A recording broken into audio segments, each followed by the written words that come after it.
My name is Igor Pop Trajkov, and I am a poet from North Macedonia. I will read some of my poems. Yasminka, please tell me if I'm too long. Yes. Okay. The first poem. Silence towards loudness. No one predicted this could possibly change. Squeezed beneath the heavy kilt, we accepted that attitude of silence, of being without an attitude. Everything around is very scary. So we are silent. We are silent. Only a kind of extinction. There is promise that maybe this stagnation will mature and the lively, juicy fruit will be beaten. The too long solitude and the silences of injustice, however, cannot give birth to anything. That silence, nothing else but silence.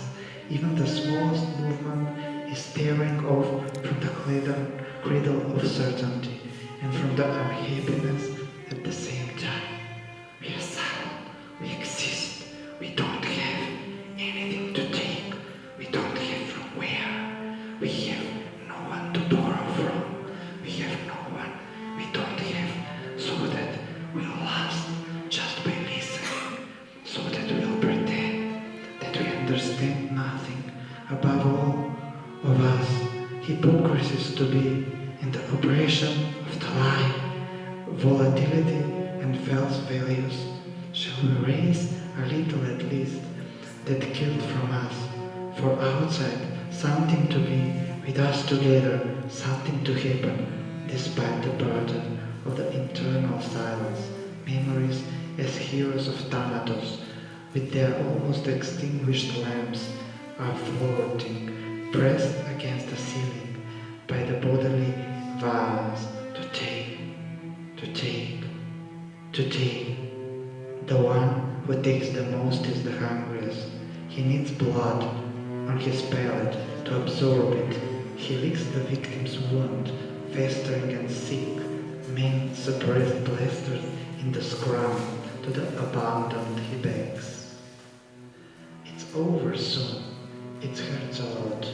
The sheets are rustling around us. Their stinking is old and boring, so our great-grandfathers does. And these were unfortunate. They were wise and new. They left us such a legacy. Not to wish anything other than that which is not dangerous. That's why must nothing be loud. Painful is that duration of passion, however, in its farthest corners, hiding the distance of the cordiality of the sanctity of that once, which how as much as was distant more and more in time before the termination of itself, the more it was baby, a child at first, crying so angrily of its human nature, alluding, showing that every man truly is truly in hunger when converting his present for other people. But now the child is far away. The splendor of the landscape is human. The child in it, and he staring at him, is one distant dream unfulfilled, imprinted on the shore of memories. His imprint lonely is linked like the cessation of our in survival protected.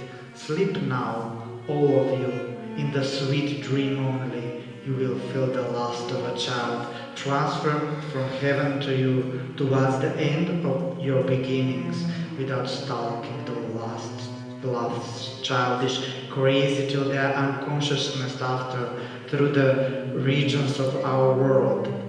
It was a dream, and now, in the silence we endure, we, the timid ones, burnt in the sun of loneliness, under the cover of drama, of the sun without the light.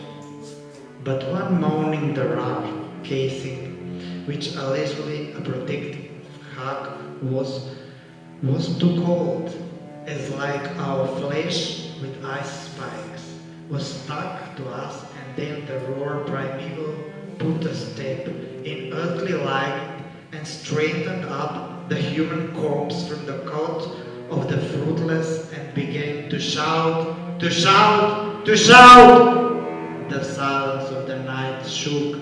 The ridiculous coward disappeared as if transported to another planet. He was the cover once.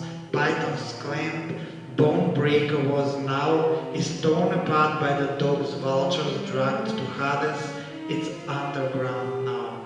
Now we are higher. Now we are educated. Now we really know we must not stop.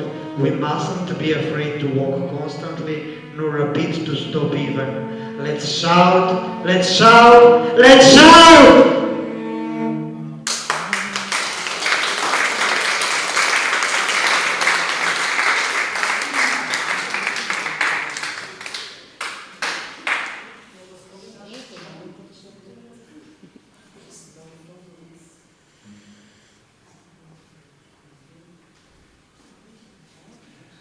Disney's wooden duckling. It was completely abandoned, rejected by all, the embodiment of pity. In its feathers, in its big saddle, is fitted. Master Disney undoubtedly knows what he's doing, succeeding to put himself in the place of the victim. Author is great, so in the audience, both young and old, emotion prevailed. That screening in children's cinema is a cry for adults to make them aware and something undertake. Haven't we all been living in a welfare state? Man is a strange being. We do not know what is his first or last when he wants to get something. That's why he hides. He hides. Everything that can stop him will cover with luxurious jewels and primordial parade, while he lacks nothing. In fact, that parent is mostly upset when with the child in the childish world, in the cinema with this cartoon re-enters, by which he believed that when he was rejected, would have encountered that world of love, philanthropically always directed. However, this cartoon does not lie, doesn't show it the solidarity exists. It's all consisted of what exists not, of what is all about humanity dreamed. What the zeal needs reads, even when the ugly duckling solid swan will become, without showing that ever was rejected, and that it stuck him hard. The duckling must be an ornament of the lake, which once with the unhuman horror housed him. The duckling was walking towards the school, named after a communist national hero, whose alcoholized anfas was the basis for the bust of the daily he, now the parent, was watching, while in his educational space was arriving. In his class he was encountering immense violence, torn between what is happening to him and what would like to see happen to him, which was to immerse himself in the world of the beautiful scented panels from the showcase of the American Cultural Center. In it he constantly stared. It was on the way to school, sometimes even for half an hour, because of what he was late at home, and beatings at home and everywhere he got, as well as much as lower grades from the dessert, because there was a hidden camera in front of the showcase from the police, which is always servant of the governments.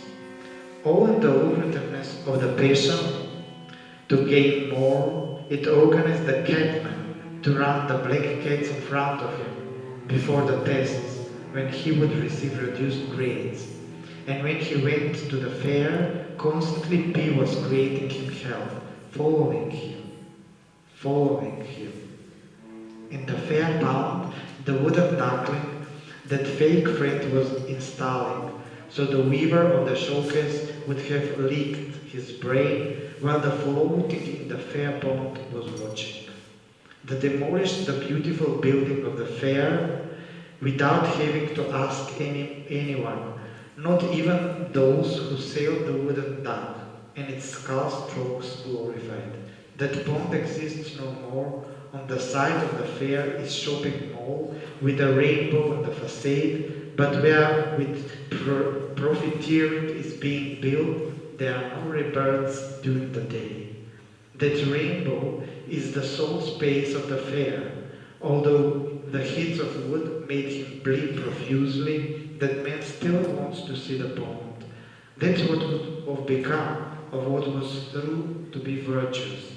That man did not become a graceful swan, and could not possibly, he was in hell monstrous, but he knew that a Disney cartoon had succeeded to become an icon of many whose walk, inequitable, was turned into a hoop protected, dignified.